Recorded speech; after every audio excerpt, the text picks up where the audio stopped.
स्वागत करता हूं आप सभी का। यीशु मसीह के नाम से मैं वेलकम करता हूं। आज संसार में हम बहुत सारे सुसमाचार को देखते हैं। बहुत सारे ऐसे लोग हम देखते हैं जो यीशु मसीह का अलग अलग रीति से सुसमाचार सुनाते हैं। और बहुत सारे लोग ये सिखाते हैं कि अगर हम यीशु मसीह में आ जाते हैं, अगर हम यीशु मसीह पर विश्वास करते हैं तो हमें कोई भी तकलीफें नहीं आएंगी, हमें कोई भी समस्या नहीं आएंगी। और अक्सर हम इन बातों को सुनते हैं और बहुत सारे प्रचारक लोग इस बात को प्रचार करते हैं कि आप यीशु मसीह पर विश्वास करें, तकलीफें चली जाएंगी। आप यीशु मसीह पर विश्वास करें, आपको जीवन में कभी समस्याएं नहीं आएंगी। और हम इस गॉस्पल को बोलते हैं हेल्थ वेल्थ प्रॉस्पेरिटी गॉस्पल। एक ऐसा सुसमाचार जो हेल्थ के बारे में बताता है, एक ऐसा सुसमाचार जो वेल्थ के बारे में बताता है, ऐसा सुसमाचार जो प्रॉस्पेरिटी के बारे में बताता है। और इस सुसमाचार के अंदर एक झूठी आशा लोगों को दी जाती है। इस सुसमाचार के अंदर एक झूठा अश्योरेंस, आश्वासन लोगों को दिया जाता है। एक झूठी तसल्ली लोगों को दी जाती है कि आप यीशु मसीह पर विश्वास करेंगे तो आपके जीवन में तकलीफें नहीं आएंगी, आप यीशु मसीह पर विश्वास करेंगे तो आपके जीवन में समस्याएं नहीं आएंगी। लेकिन बाइबल हमें ऐसा बताती है और परमेश्वर का वचन हमसे ऐसा कहता है। यीशु मसीह ने खुद कहा कि इस जगत में तुम्हें क्लेश होंगे। जब तुम संसार के अंदर जीवन जियोगे, जब तुम मेरे नाम से कहलाओ जाओगे, जब तुम मेरे चेले बनोगे तो बहुत सारे क्लेश तुम्हारे ऊपर आएंगे, बहुत सारी तकलीफें तुम्हारे ऊपर आएंगी। यीशु मसीह ने खुद कहा इस संसार में तुम्हें क्लेश होंगे। पौलुस ऐसा कहता है तीमुथियुस की पत्री में कि इस संसार के अंदर जितने लोग धार्मिकता का जीवन जीना चाहते हैं, जितने लोग एक गॉडली लाइफ जीना चाहते हैं, वे सब के सब सताए जाएंगे, वे सब के सब क्लेश में होकर, दुखों में होकर जाएंगे। ये बाइबल ऐसा बताती है। और बाइबल हमें ये बताती है कि एक धर्मी व्यक्ति तकलीफ से होकर जाता है, समस्याओं से होकर जाता है। और हम हमारे जीवन में समस्याओं को या तकलीफों को या दुखों को हम अवॉइड नहीं कर सकते, हम उन्हें नजरअंदाज नहीं कर सकते, क्योंकि बाइबल में ये बताया गया है कि जब हम एक धार्मिक जीवन जीते हैं तकलीफें आएंगी, समस्याएं आएंगी। और जब ये तकलीफें आती हैं, अक्सर हमारा सवाल जो होता है, अक्सर हमारा जो क्वेश्चन होता है वो ये होता है, मैं क्यों इस तकलीफ के अंदर हूं। और जो हमारा विषय है आज का वो यही है, Why do the righteous suffer? एक धर्मी व्यक्ति दुख क्यों उठाता है, एक धर्मी व्यक्ति तकलीफ से होकर क्यों जाता है, एक धर्मी व्यक्ति समस्याओं से होकर क्यों जाता है। और आज का हमारा यही विषय है और हम इसी विषय पर चर्चा करेंगे। Why do the righteous suffer? एक धर्मी व्यक्ति दुख क्यों उठाता है। और ये सवाल केवल आपका ही नहीं, ये सवाल केवल मेरा ही नहीं, ये सारे लोगों का सवाल है जो धार्मिकता का जीवन जीते हैं और तकलीफ में होकर जाते हैं। ये उन सारे लोगों का सवाल है जो पवित्र जीवन जीते हुए दुखों से होकर जाते हैं। और केवल ये हमारे सवाल ही नहीं, ये बाइबल के बहुत सारे धर्मी लोगों का सवाल भी था। क्यों धर्मी सताए जाते हैं, क्यों धर्मी दुखों से होकर जाते हैं। आप अय्यूब के बारे में देख लेंगे, अय्यूब के पास में भी यही सवाल था, Why do the righteous suffer? एक धर्मी व्यक्ति क्यों दुखी होता है। आसाब के बारे में हम पढ़ते हैं, आसाब भी वही बात को बताता है, क्यों एक धर्मी के जीवन में दुख और तकलीफें आती हैं। हबक्कुक की किताब आप पढ़ लीजिए और हबक्कुक की किताब में भी आपको यही विषय देखने मिलेगा कि तकलीफें, दुख, समस्याएं धर्मी पर ही क्यों आते हैं। और ये हमारा एक सवाल होता है कि हम ये परमेश्वर को पूछते हैं, परमेश्वर ये दुख मेरे पास में ही क्यों आया, परमेश्वर ये तकलीफें मेरे पास में ही क्यों आई। बाइबल ऐसा बताती है। और जरूरी नहीं है कि हमें हमारे सारे सवालों का आंसर मिले, जरूरी नहीं है कि हमें हमारे सारे सवालों का जवाब मिले। और परमेश्वर हमेशा हमें सारे रीजंस या सारे कारण नहीं बताता कि हमारे जीवन में तकलीफें क्यों आती हैं, हमारे जीवन में समस्याएं क्यों आती है। परमेश्वर हमें सारे रीजंस नहीं बताता है। परमेश्वर हमें उसके प्लान, उसकी योजनाओं को पूरी रीति से नहीं बताता है कि क्यों तकलीफें आती हैं और क्यों समस्याएं आती हैं। लेकिन आज हम परमेश्वर के वचनों से कुछ वचनों को हम देखेंगे जिनमें बाइबल हमें बताती है एक धर्मी व्यक्ति के ऊपर क्यों दुख आते हैं, एक धर्मी व्यक्ति के ऊपर क्यों तकलीफें आती हैं, एक धर्मी व्यक्ति के ऊपर क्यों समस्याएं आती हैं। और अगर आपके पास में आपकी बाइबल है तो आप मेरे साथ में निकाल सकते हैं यूहन्ना रचित सुसमाचार उसका 9 अध्याय, यूहन्ना रचित सुसमाचार उसका 9 अध्याय, gospel according to John chapter 9। और मैं आपके लिए पढ़ना चाहूंगा। इस अध्याय के अंदर जो बात हम पढ़ते हैं वो ये है, इस अध्याय के अंदर एक अंधा व्यक्ति होता है जो जन्म का अंधा होता है और यीशु मसीह उसे चंगा करता है और यीशु मसीह उसे हील करता है। लेकिन इससे पहले कि यीशु मसीह उसे चंगा करे, चेले कुछ सवाल यीशु मसीह को पूछते हैं। चेले कुछ सवालों को लेकर यीशु मसीह के पास में आते हैं और देखिए चेलों का सवाल क्या होता है। यूहन्ना का सुसमाचार उसका 9 अध्याय और उसके 1 और 2 और 3 वचन को हम पढ़ रहे हैं। जाते हुए उसने एक मनुष्य को देखा जो जन्म से अंधा था। उसके चेलों ने उससे पूछा, हे रब्बी, किसने पाप किया था कि ये अंधा जन्मा, या इसके माता पिता ने?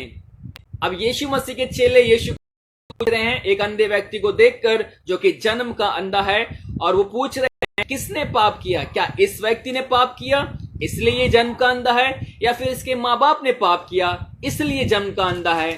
तब देखिए यीशु मसीह क्या जवाब देता है, और यीशु मसीह उनसे कहता है 3 पद में, यीशु ने उन्हें उत्तर दिया, ना तो इसने पाप किया था ना इसके माता पिता ने, परंतु ये इसलिए हुआ कि परमेश्वर के काम उसमें प्रकट हो। अब बाइबल ऐसा बताती है, यीशु मसीह ऐसा बोलता है कि ये व्यक्ति जन्म का अंधा इसलिए नहीं था कि इसने पाप किया, ये व्यक्ति जन्म का अंधा इसलिए नहीं था क्योंकि इसके माँ बाप ने पाप किया। परमेश्वर यीशु मसीह ऐसा बोलता है, ये व्यक्ति इसलिए जन्म का अंधा पैदा हुआ ताकि परमेश्वर के काम इसके अंदर प्रकट हो, ताकि परमेश्वर की महिमा इसके अंदर प्रकट हो। अब बाइबल ऐसा बताती है, परमेश्वर का वचन हमसे ऐसा कहता है, एक धर्मी व्यक्ति क्यों दुखों को उठाता है, वाई डू द राइचियस सफर, एक धर्मी व्यक्ति तकलीफों से होकर क्यों जाता है। तो बाइबल हमें ये बताती है, और जो पहली बात हम सीखने वाले हैं वो ये है, एक धर्मी व्यक्ति परमेश्वर की महिमा के लिए दुख उठाता है। मैं फिर से रिपीट करना चाहूंगा, एक धर्मी व्यक्ति परमेश्वर की महिमा के लिए दुख उठाता है।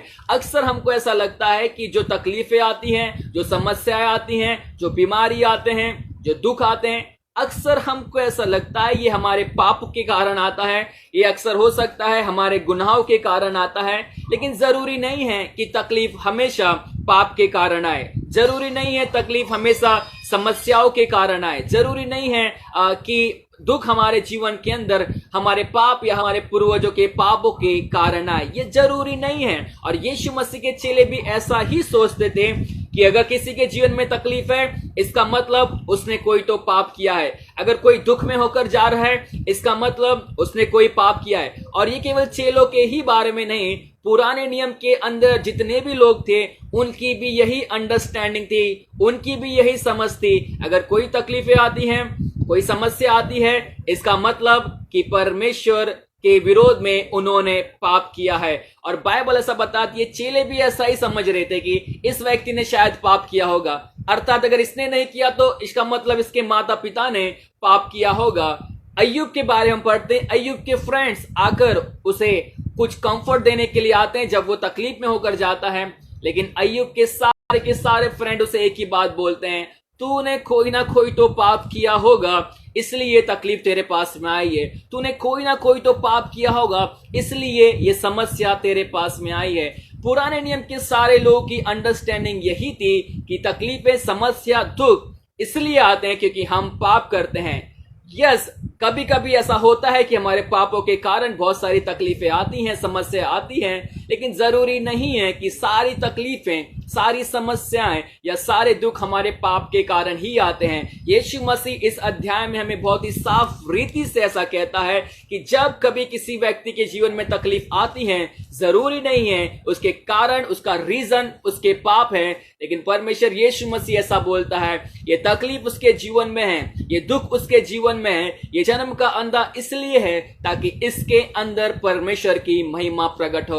और हम पहली बात देख रहे हैं कि why do the righteous suffer, and the answer is the righteous suffer for the glory of God. एक धर्मी व्यक्ति परमेश्वर की महिमा के लिए दुख उठाता है। एक धर्मी व्यक्ति के दुख उठाने के अंदर परमेश्वर की महिमा होती है। जब एक व्यक्ति दुखों के अंदर जीवन जीता है, जब एक धर्मी व्यक्ति तकलीफों में से, समस्याओं में से होकर जाता है, परमेश्वर उसके अंदर अपनी महिमा को लेता है। परमेश्वर उस चीज के अंदर अपनी बड़ाई, अपनी प्रशंसा को लेता है।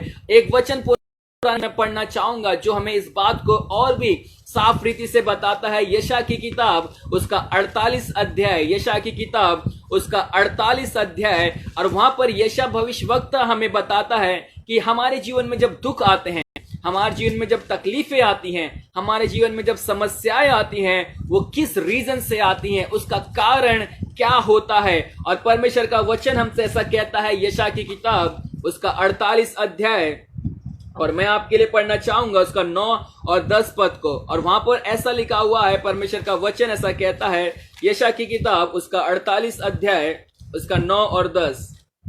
यशा की किताब 48 अध्याय उसका 9 और 10।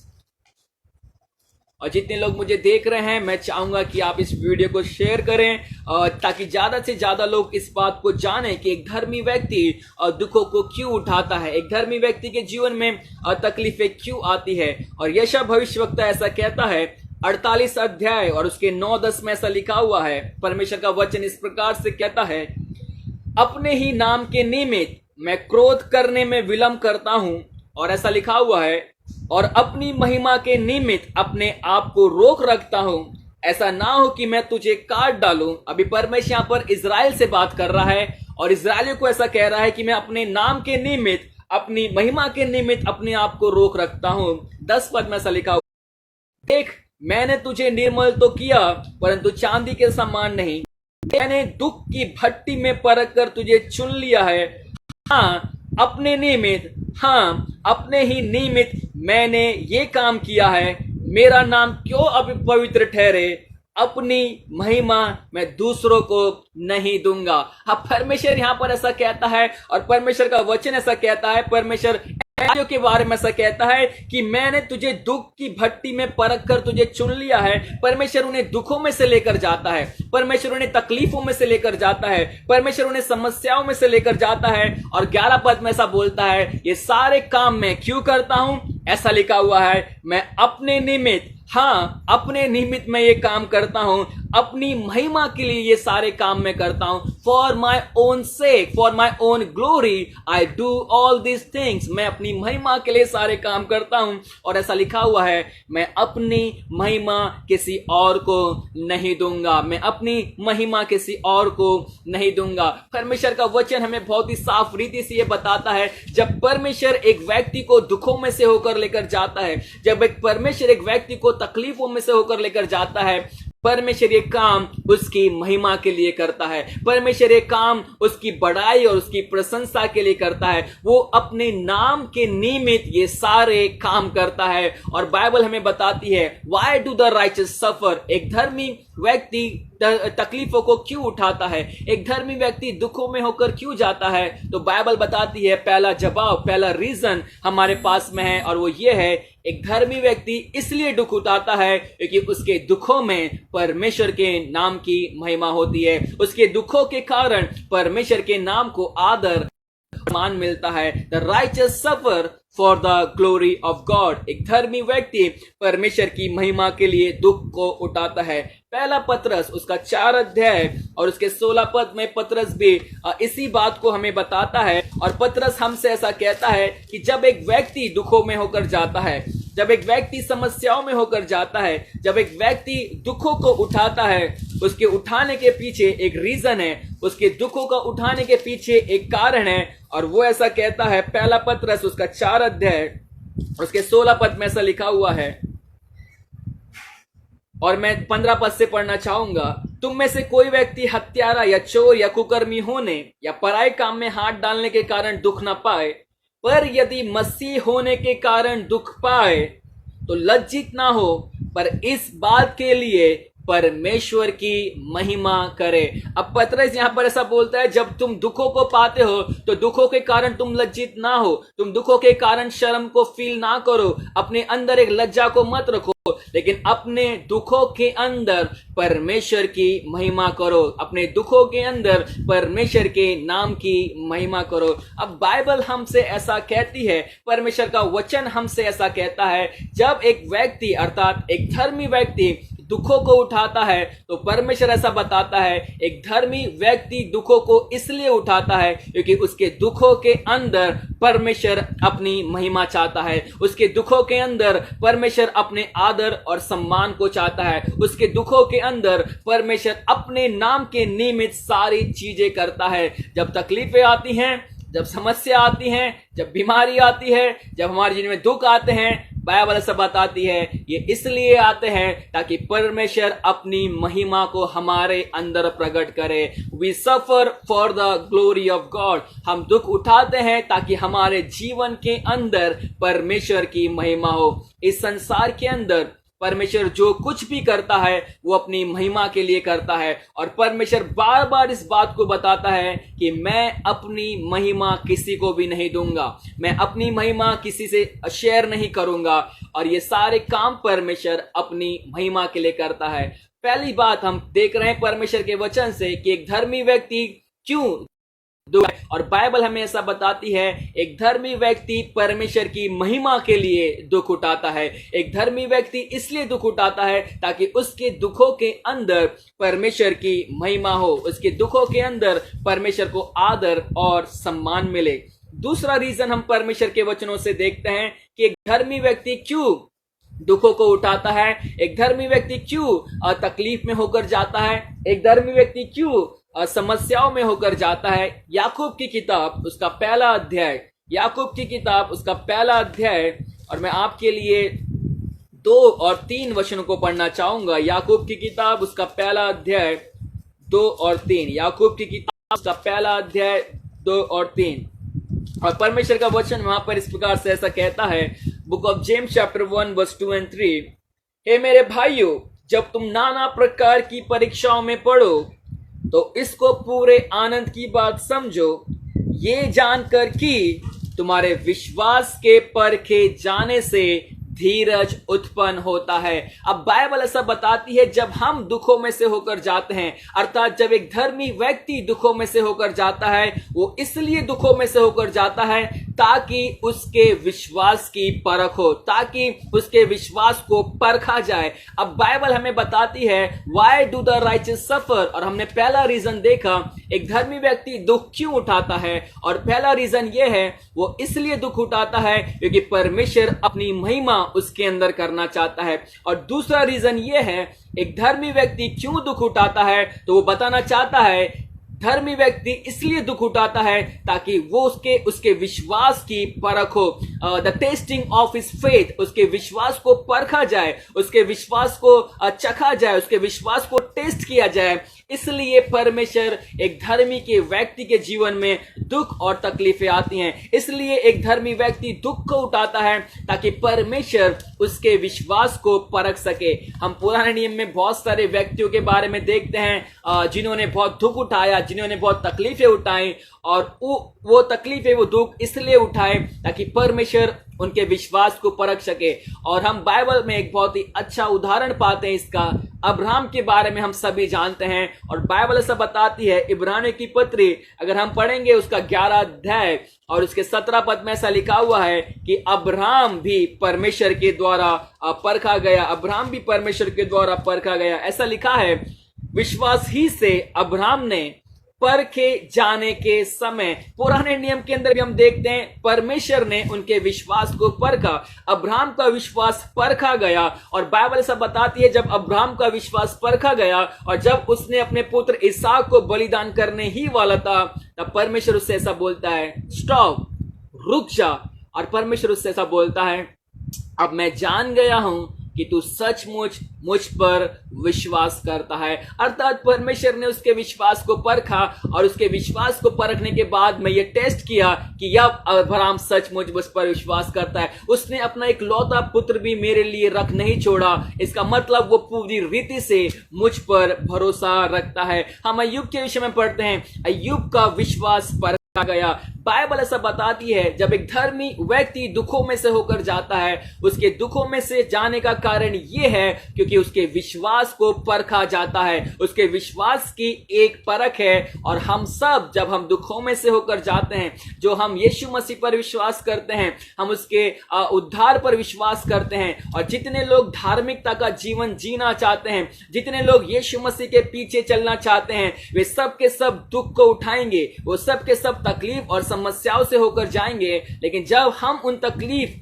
और उन समस्याओं से होकर जाते हैं, हम इस बात को समझना है, हमारा विश्वास परखा जा रहा है, हमारा विश्वास का एक टेस्ट हो रहा है और परमेश्वर हमारे विश्वास को परख रहा है। परमेश्वर हमारे विश्वास को परख रहा है। सिर्फ याकूब ही यह नहीं कहता कि हमारा विश्वास परखा जाता है। पहला पतरस उसका पहला अध्याय में पतरस भी इसी बात को कहता है, और वो ऐसा कहता है। पहला पतरस उसका पहला अध्याय और उसके 6 और 7 में ऐसा लिखा हुआ है, इस कारण तुम मगन होते हो, यद्यपि अवश्य है कि अभी कुछ दिन के लिए नाना प्रकार की परीक्षाओं के कारण दुख में हो। अब पतरस कहता है कि तुम थोड़े समय के लिए बहुत सारी परीक्षाओं के कारण दुख में हो, तकलीफ में हो, लेकिन वो ऐसा कहता है 7 पद में, ये इसलिए है कि तुम्हारा परखा हुआ विश्वास, जो आग से ताए हुए नाशवान सोने से भी कहीं अधिक बहुमूल्य है, यीशु मसीह के प्रकट होने पर प्रशंसा, महिमा और आदर का कारण ठहरे। अब पतरस भी ऐसा बोलता है कि तुम्हारा परखा हुआ विश्वास, अर्थात पतरस भी इसी बात को बताना चाहता है। जब तुम दुखों में से होकर जा रहे हो, और पतरस ऐसा बोल रहा है कि जब तुम नाना प्रकार की परीक्षाओं में पढ़कर दुखी हो, तकलीफ में हो, समस्याओं में हो, तो इस बात से आप अनजान मत रहो कि तुम्हारा विश्वास परखा जा रहा है। तुम्हारा परखा हुआ विश्वास आने वाले दिनों में एक महिमा, एक आदर और एक प्रशंसा के योग्य होगा। लेकिन इससे पहले कि हमें आदर, प्रशंसा और महिमा मिले, बाइबल से बताती है हमारा विश्वास परखा जाएगा, हमारे विश्वास की परख होगी। और इसलिए यीशु मसीह ऐसा कहता है, परमेश्वर के वचन में ऐसा पढ़ते हैं कि क्या मनुष्य का पुत्र जब इस संसार में आएगा, क्या वो विश्वास को परखा, क्या वो विश्वास को पाएगा। बहुत सारे लोग अंत के दिनों में, बाइबल से बताती है, उनका विश्वास जाता रहेगा, उनका विश्वास कमजोर पड़ जाएगा। लेकिन बाइबल से बताती है जो लोग सच्ची रीति से, जो अंत तक धीरज रखेगा, जो अंत तक यीशु मसीह को फॉलो करता रहेगा, जो अंत तक यीशु मसीह पर विश्वास करता रहेगा, उन्हीं का उद्धार होगा। अर्थात जब हमारे विश्वास की परख हो रही है, हमारे विश्वास के अंदर हमें मजबूती से खड़े रहना है, हमारे विश्वास के अंदर हमें मजबूती से स्थिर रहना है। और बाइबल दूसरा रीजन हमें बता रही है कि क्यों एक धर्मी व्यक्ति के जीवन में दुख आते हैं। पहली बात, एक धर्मी व्यक्ति के जीवन में दुख इसलिए आते हैं ताकि उस दुखों में परमेश्वर की महिमा हो। दूसरी बात, एक धर्मी व्यक्ति के जीवन में दुख इसलिए आते हैं ताकि उसका विश्वास परखा जाए। और तीसरी बात बाइबल से बताती है, एक धर्मी व्यक्ति के जीवन में दुख क्यों आते हैं, और परमेश्वर का वचन ऐसा कहता है इब्रानियों की पत्री उसका 12 अध्याय और उसके 10 पद में, इब्रानियों की पत्री उसका 12 अध्याय उसके 10 पद में, और परमेश्वर का वचन ऐसा कहता है 12 अध्याय इब्रानियों की पत्री उसके 10 पद में, वे तो अपनी अपनी समझ के अनुसार, अर्थात यहां पर अर्थली जो फादर्स हैं, जो संसारिक पिता हैं, परमेश्वर उनके बारे में बताता है, संसारिक पिता अपनी अपनी समझ के अनुसार थोड़े दिनों के लिए ताड़ना करते थे, पर वो तो हमारे लाभ के लिए करता है, अर्थात परमेश्वर, कि हम भी उसकी पवित्रता के भागी हो जाएं। परमेश्वर का वचन ऐसा कहता है कि करता है, जब हम दुखों से होकर जाते हैं, तकलीफों से होकर जाते हैं, हम समस्याओं से होकर जाते हैं, ये पवित्रता के लिए है। द तीसरा रीजन बाइबल हमें बताती है, तीसरा कारण कि धर्मी व्यक्ति क्यों दुखों को उठाता है, तो तीसरा रीजन बाइबल ये बताती है ताकि हम भी परमेश्वर की पवित्रता के भागी हो जाए। वहां पे ऐसा लिखा हुआ है कि हम भी उसकी पवित्रता के भागी हो जाए। अब परमेश्वर जब हमें दुखों में से लेकर जाता है, परमेश्वर हमें जब तकलीफों में से लेकर जाता है, परमेश्वर का एक बहुत बड़ा उद्देश्य है, परमेश्वर का एक बहुत बड़ा पर्पस है, और वो पर्पस ये है, वो हमें पवित्र बनाना चाहता है। वो हमें एक ऐसा व्यक्ति बनाना चाहता है जो निष्कलंक हो। वो हमें एक ऐसा व्यक्ति बनाना चाहता है जो निष्पाप हो। वो हमें एक ऐसा व्यक्ति बनाना चाहता है जो पूरी रीति से शुद्ध किया हुआ हो। तो जब एक धर्मी व्यक्ति दुख उठाता है, जब एक धर्मी व्यक्ति तकलीफों में से होकर जाता है,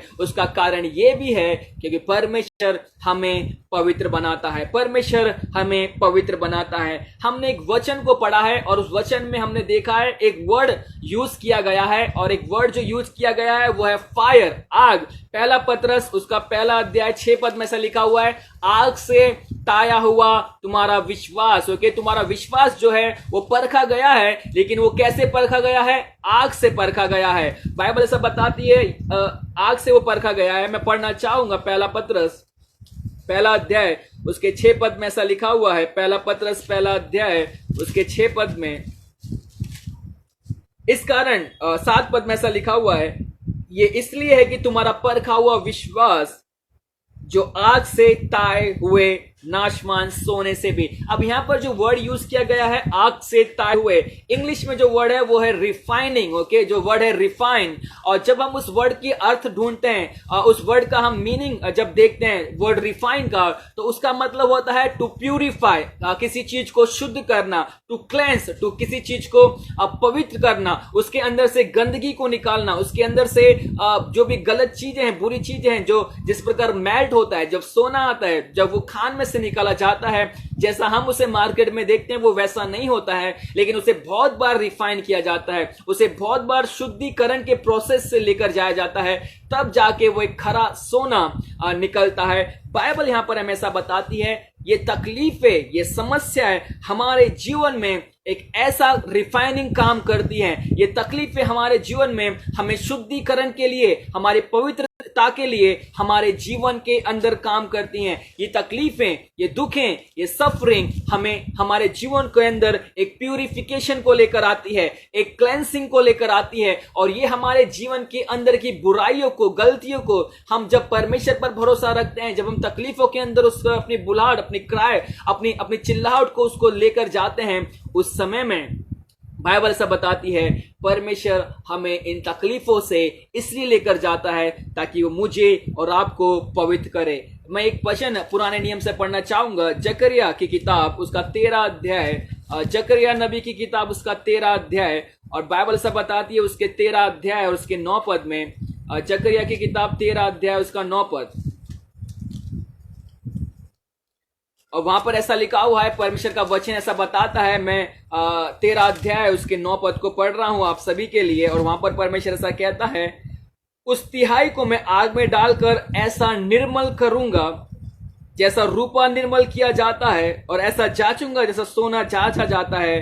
वे मुझसे प्रार्थना किया करेंगे, मैं उनकी सुनूंगा, मैं उनके विषय में कहूंगा ये मेरी प्रजा है, और वे मेरे विषय में कहेंगे यहोवा हमारा परमेश्वर है। यहां पर भी जो वर्ड यूज किया गया है निर्मल करूंगा, अर्थात परमेश्वर हमें रिफाइन करेगा, परमेश्वर हमें प्यूरिफाई, परमेश्वर आग में डालकर हमें, हमारे तकलीफों से हमें जब परमेश्वर लेकर जाता है, हमें दुखों में से जब परमेश्वर लेकर जाता है, वो हमें रिफाइन करने के लिए लेकर जाता है, वो हमें शुद्ध करने के लिए लेकर जाता है, वो हमें पवित्र करने के लिए लेकर जाता है। और जकरिया की किताब में भी हम उसी चीज को पढ़ते हैं, परमेश्वर बोलता है कि मैं उन्हें आग में डालकर ऐसा निर्मल करूंगा जैसा सोना निर्मल किया जाता है, जैसे सोने को क्लेंस किया जाता है, जैसे सोने को प्यूरिफाई किया जाता है, वैसे ही मैं भी तुम्हें उसी प्रकार से प्यूरिफाई करूंगा। जब एक धर्मी व्यक्ति तकलीफ में से होकर जाता है, जब एक धर्मी व्यक्ति समस्याओं में से होकर जाता है, हमें तीसरा बात इस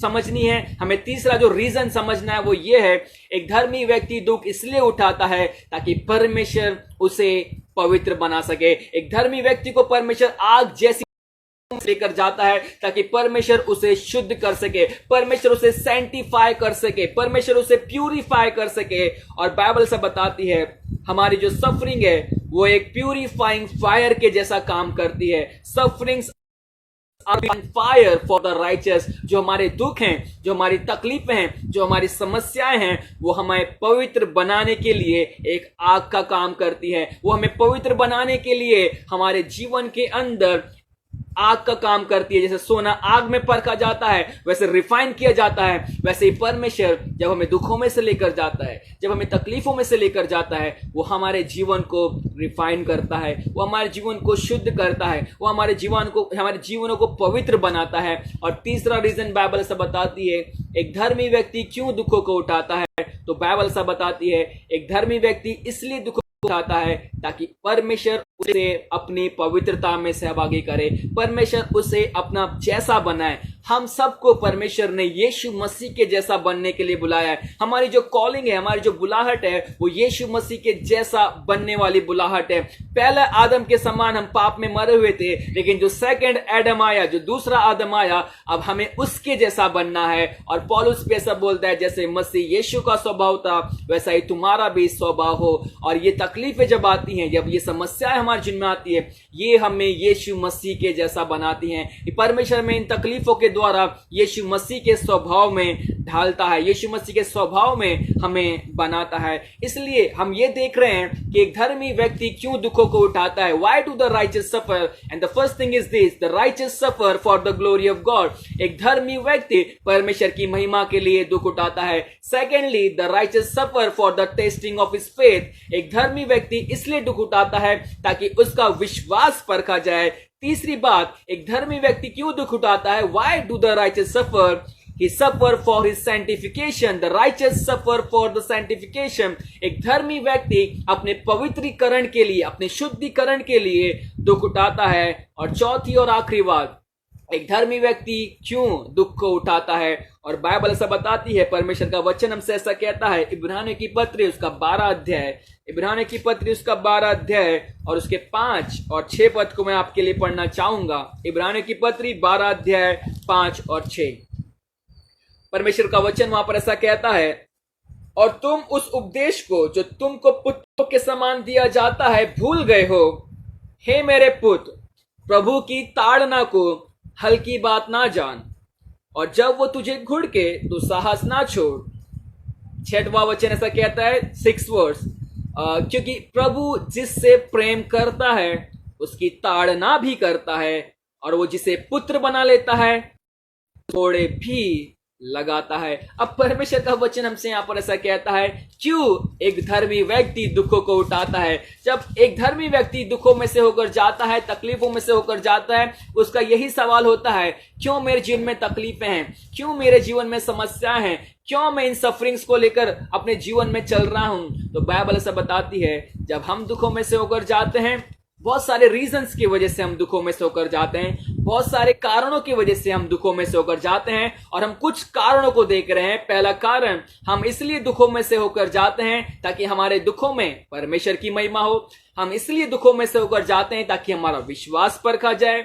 हम इसलिए दुखों में से होकर जाते हैं ताकि हमारे जीवन के अंदर हम पवित्र बने। और चौथी बात, चौथा रीजन बाइबल से बताती है, हम इसलिए दुखों में से होकर जाते हैं क्योंकि कभी कभी परमेश्वर हमारी ताड़ना करता है, परमेश्वर हमें डिसिप्लिन करता है। जब हम परमेश्वर के मार्ग से भटक जाते हैं, जब हम परमेश्वर के मार्गों से अपने जीवन को अलग कर लेते हैं, जब हम उसकी आज्ञाओं को नहीं मानते हैं, जब हम उसके विरोध में जाते हैं, हम उसके विरोध में जाके पाप करते हैं, बाइबल ऐसा बताती है, परमेश्वर एक पिता के समान हमें ताड़ना देता है। वो ऐसा कहता है, परमेश्वर जिससे प्रेम करता है उसकी ताड़ना भी करता है, और जिसको वो पुत्र बना लेता है वो उसे कोड़े भी लगाता है। जब कभी हम दुखों से होकर जाते हैं, कभी कभी तकलीफें हमारे जीवन में आती हैं, कभी कभी समस्याएं हमारे जीवन में आती हैं, कभी कभी हम बीमार हो जाते हैं, बीमारियां हमारे जीवन में आती हैं, और हमारे बहुत सारे रीजन में से एक ये भी रीजन होता है कि ये तकलीफें इसलिए आती हैं ताकि परमेश्वर हमारी ताड़ना कर सके। और इन तकलीफों के द्वारा परमेश्वर हमारी ताड़ना करता है, परमेश्वर में डिसिप्लिन करता है। और बाइबल से बताती है, परमेश्वर जिसे पुत्र बना लेता है उसे कोड़े भी मारता है। आज बहुत सारे ऐसे लोग हैं जो ऐसा सिखाते हैं कि परमेश्वर हमारा पिता है, और अगर वो हमारा पिता है तो वो हमें कोई भी तकलीफ नहीं देगा। अगर परमेश्वर हमारा पिता है तो वो कभी हमें हर्ट नहीं करेगा, वो कभी हमें दुख नहीं पहुंचाएगा। परमेश्वर अगर हमारा पिता है वो हमें किसी भी प्रकार की बीमारी से होकर लेकर नहीं जाएगा। लेकिन बाइबल ऐसा बताती है, ये सारे लोग जो ऐसा कहते हैं परमेश्वर हमारा पिता है तो वो हमें दुख नहीं देगा, बाइबल उनसे सीधा सीधा ये वचन कहती है, परमेश्वर जिसे पुत्र बना लेता है उसे कोड़े भी मारता है। परमेश्वर जिससे प्रेम करता है वो उसकी ताड़ना भी करता है। अगर परमेश्वर हमारा पिता है तो उसको पूरा पूरा हक है हमारी ताड़ना करने का। अगर परमेश्वर हमारा पिता है तो उसे पूरा पूरा हक है हमें कोड़े लगाने का। और बाइबल ऐसा बताती है, रेवलेशन प्रकाशित वाक्य के अंदर यीशु मसीह भी ऐसा ही कहता है। और हम पढ़ते हैं 3 अध्याय, रेवलेशन उसका 3रा अध्याय, और 3रे अध्याय के अंदर बाइबल ऐसा बताती है, परमेश्वर का वचन हमसे ऐसा कहता है, लौदीकिया की कलीसिया को यीशु मसीह एक संदेश देता है। और जब वो लौदीकिया की कलीसिया को एक संदेश देता है तो वैसा कहता है, 19 पद में ऐसा लिखा हुआ है, 3 अध्याय 19 पद में, मैं जिन जिन से प्रेम करता हूं, यीशु मसीह लौदीकिया की कलीसिया को, रेवलेशन चैप्टर 3 वर्स 19, उसमें ऐसा कहता है, मैं जिन जिन से प्रेम करता हूं उन सब को उल्हाना और ताड़ना देता हूं, इसलिए सरगर्म हो और मन को फिरा। अब बाइबल ऐसा बताती है, यीशु मसीह बोलता है, मैं जिन जिन से प्रेम करता हूं, मैं जिस जिसको प्रेम करता हूं, मैं उन सब की उल्हाना करता हूं, उन्हें डांटता हूं। और ऐसा लिखा हुआ है, मैं उनकी ताड़ना करता हूं, मैं उन्हें ताड़ना देता हूं। जब एक व्यक्ति दुखों में से होकर जाता है, और जब एक धर्मी व्यक्ति दुखों में से होकर जाता है और उसके पास में सवाल होता है क्यों मैं दुखों में से होकर जा रहा हूं, तो बाइबल ऐसा बताती है, परमेश्वर का वचन ऐसा बताता है, कभी कभी परमेश्वर हमें ताड़ना देता है, कभी कभी परमेश्वर इन तकलीफों के द्वारा, इन दुखों के द्वारा हमें उल्हाना देता है, ताकि हम मन को फिराकर परमेश्वर के मार्ग पर चलें, ताकि हम मन को फिराकर परमेश्वर की इच्छा के अनुसार चलें, ताकि हम मन को फिराकर जैसा परमेश्वर चाहता है हम वैसा ही चलें। दाऊद राजा अपने भजन में ऐसा कहता है, वो ऐसा कहता है, जब मैं तकलीफों में से होकर गया, जब मैं दुखों में से होकर गया, he said that when I was afflicted I came to know how to obey God। जब मैं दुखों में से होकर गया तब मैंने परमेश्वर की आज्ञा मानना सीखा। परमेश्वर हमारी ताड़ना करता है, परमेश्वर हमें दंड देता है ताकि हम परमेश्वर की आज्ञा का पालन करें। और इसलिए बाइबल ऐसा बताती है, परमेश्वर का वचन हमसे ऐसा कहता है, एक धर्मी व्यक्ति क्यों दुख उठाता है। और हमने 4 कारणों को देखा है कि एक धर्मी व्यक्ति क्यों दुख उठाता है, एक धर्मी व्यक्ति के जिनमें क्यों तकलीफें आती हैं। पहला reason, why do the righteous suffer for the glory of God. एक धर्मी व्यक्ति परमेश्वर की महिमा के लिए दुख उठाता है। दूसरा reason, why do the righteous suffer, the righteous suffer for the testing of his faith. एक धर्मी व्यक्ति इसलिए दुख उठाता है ताकि उसका विश्वास परखा जाए। तीसरी बात, the righteous suffer for his own sanctification. एक धर्मी व्यक्ति इसलिए दुख उठाता है ताकि वो एक पवित्रता के मार्ग में, अर्थात एक पवित्रता के अंदर सहभागी हो, शुद्धिकरण के अंदर बढ़े, पवित्रीकरण के अंदर बढ़े, इसलिए एक धर्मी व्यक्ति दुख उठाता है। और चौथी और आखिरी रीजन, आखिरी कारण ये है, why do the righteous suffer, the righteous suffer because God disciplines him. एक धर्मी व्यक्ति इसलिए दुख उठाता है क्योंकि परमेश्वर उसकी ताड़ना करता है, परमेश्वर उसको उल्हाना देता है, परमेश्वर उसे कुछ सिखाना चाहता है, परमेश्वर उसे कुछ बताना चाहता है। और ये सारी चीजें, ये सारे रीजन हम परमेश्वर के वचनों से देखते हैं कि धर्मी व्यक्ति क्यों दुख उठाता है। और पहला रीजन परमेश्वर की महिमा के लिए, दूसरा रीजन अपने विश्वास की परख के लिए, तीसरा रीजन अपने खुद के पवित्रीकरण के लिए, अपने खुद की पवित्रता के लिए, चौथा रीजन अपने खुद के डिसिप्लिन के लिए। परमेश्वर उसे एक अनुशासन में लेकर आना चाहता है, परमेश्वर उसे एक अनुशासित चेला बनाना चाहता है, उसे अनुशासित बेटा बनाना चाहता है, इसलिए परमेश्वर उसकी ताड़ना करता है। लेकिन हमारा रिस्पॉन्स क्या होना चाहिए जब हम इन तकलीफों में से होकर जाते हैं, जब हम इन समस्याओं में से होकर जाते हैं, हमारा रिस्पॉन्स क्या होना चाहिए। तो बाइबल ऐसा बताती है, इन तकलीफों के अंदर, इन समस्याओं के अंदर जो हमारा रिस्पॉन्स होना चाहिए वो ये है। याकूब की किताब ऐसा बोलती है, परमेश्वर का वचन ऐसा कहता है, हे भाइयों, जब तुम नाना प्रकार की परीक्षाओं में पड़ो तो इससे पूरे आनंद की बात समझो। जब एक मसीह व्यक्ति दुखों में से होकर जाता है, उसे क्या करना है दुखों को देखकर, उसे क्या करना है तकलीफों को देखकर?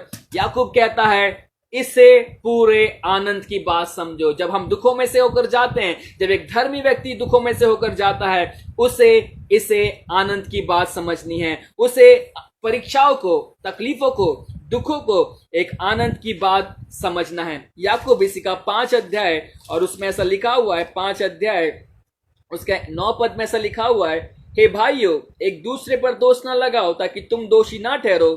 देखो हाकिम द्वार पर खड़ा है। हे भाइयों, जिन भविष्यवक्ताओं ने प्रभु के नाम से बातें की, उनको दुख उठाने और धीरज धरने का एक आदर्श समझो। वर्स 11 पर देखो, हम धीरज धरने वालों को धन्य कहते हैं। तुमने अय्यूब के धीरज के विषय में तो सुना ही होगा, और प्रभु की ओर से जो उसका प्रतिफल हुआ उसे भी जान लिया है। दूसरी बात, हमारा रिस्पॉन्स जो होना चाहिए तकलीफों के अंदर, दुखों के अंदर, ये है हमें धीरज से परमेश्वर की वाट जो होना चाहिए। हमें धीरज से उन तकलीफों के अंदर परमेश्वर पर अपना भरोसा रखना चाहिए। हमें धीरज से उन तकलीफों के अंदर परमेश्वर की महिमा परमेश्वर की महिमा करना चाहिए। और तीसरी और आखिरी बात, याकूब की किताब उसका 1 अध्याय उसके 12 पद में याकूब कहता है, धन्य है वो मनुष्य जो परीक्षा में स्थिर रहता है, क्योंकि वो खरा निकलकर जीवन का मुकुट पाएगा।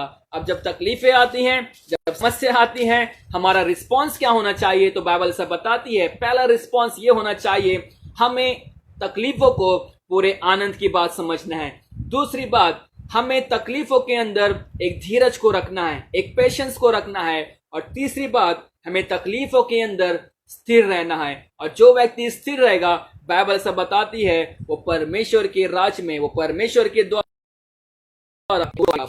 द्वारा एक प्रतिफल को पाएगा। और बाइबल से बताती है, वो खरा निकलकर एक जीवन का मुकुट पाएगा, खरा निकलकर जीवन का मुकुट पाएगा। ये सच है कि धर्मी व्यक्ति पर दुख आते हैं, ये सच है कि धर्मी व्यक्ति तकलीफों में से होकर जाता है, लेकिन ध्यान से सुनिए, परमेश्वर हमें दुखों से होकर इसलिए लेकर जाता है ताकि उसकी महिमा हमारे जीवन से हो, हमारे विश्वास की परख हो, हमारे जीवन के अंदर वो हमें पवित्र बनाए, और वो हमारी ताड़ना कर कर हमें एक अनुशासन का जीवन सिखाए। और जब हम इन तकलीफों को देखते हैं, हमें इन तकलीफों के अंदर, इन तकलीफों को और दुखों को देखकर हमें इसे पूरे आनंद की बात समझनी है।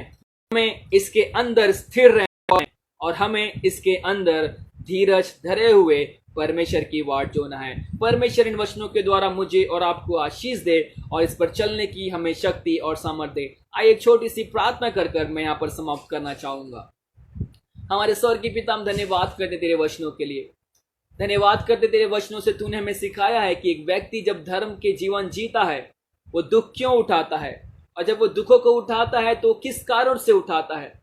और तेरा वचन हमसे कहता है कि जब हम दुखों में से होकर जाते हैं, वो तेरी महिमा के लिए है, वो हमारे विश्वास की परख के लिए, वो हमारे पवित्रता के लिए है, वो हमारे अनुशासन के लिए है। और जब हम इन तकलीफों को देखते हैं प्रभु, हम प्रार्थना करते तू हमें ऐसा जीवन दे ताकि हम इन तकलीफों के अंदर इन्हें पूरा आनंद की बात समझें। इन तकलीफों के अंदर हम धीरज को रखें प्रभु, इन तकलीफों के अंदर, इन दुखों के अंदर हम एक स्थिरता का जीवन जिए। तू हमारी सहायता कर, तू हमारी मदद कर, जैसा तू चाहता है वैसा तू हमें चला। प्रार्थना को आपने सुना, धन्यवाद करते हैं। प्रार्थना यीशु के नाम से मांगते हैं, आमीन।